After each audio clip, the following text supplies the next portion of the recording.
So using those ranks together, we kind of get an idea of which species are most significant or otherwise at risk, and then our next task is to document where precisely are they found, because you can't move forward with conservation if you don't know where these things are, right?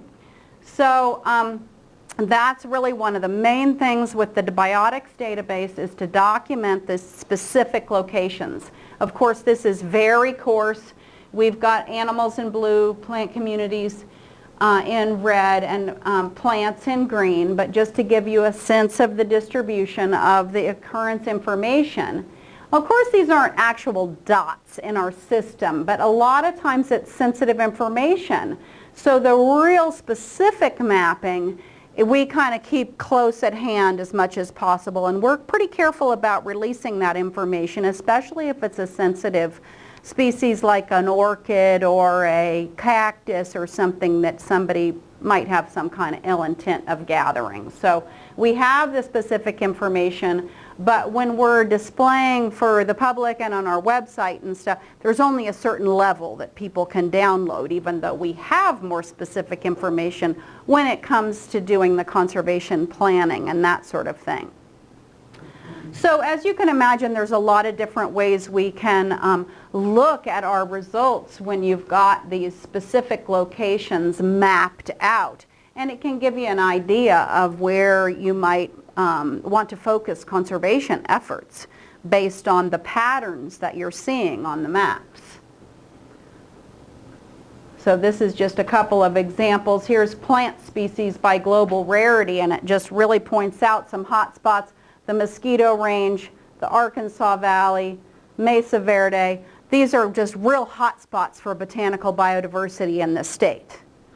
And our data have really helped to point that out. We also use modeled distribution to feed into our understanding of where these species might be important to protect.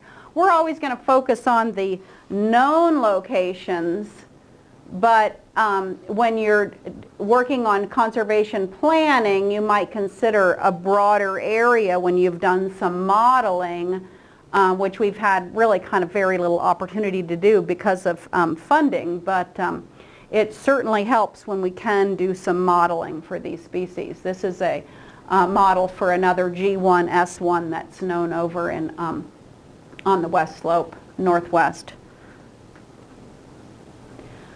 So number 4 is how are they doing at these locations? And this is something that I know Rob is going to get into a little bit more.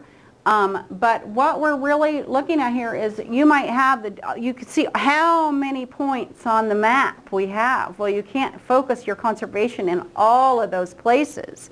And we know we want to focus on the most significant and the most imperiled. But we also want to focus on the ones that are in excellent shape, the ones that have the best chance of long-term viability and surviving long-term where they are.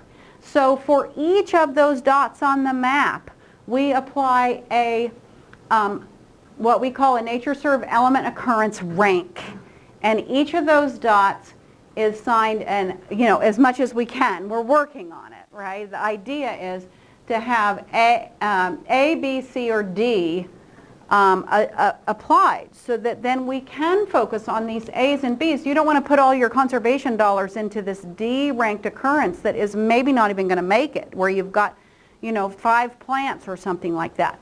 You're going to want to focus on areas that have a better likelihood of long-term survival and based on size, condition, and the landscape context.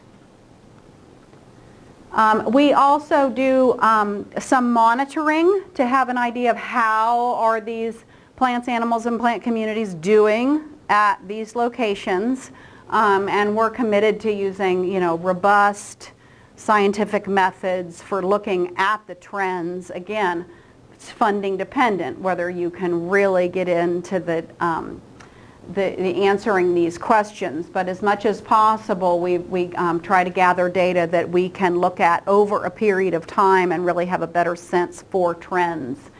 and demographics and that sort of thing that'll also feed into the conservation of your species and communities. Another example is with the boreal toad. We're looking again, breeding site monitoring, mark recapture, range-wide population status. So where possible, we really get into some of the more details beyond just those dots on the map, but really get into how are they doing at those locations, okay?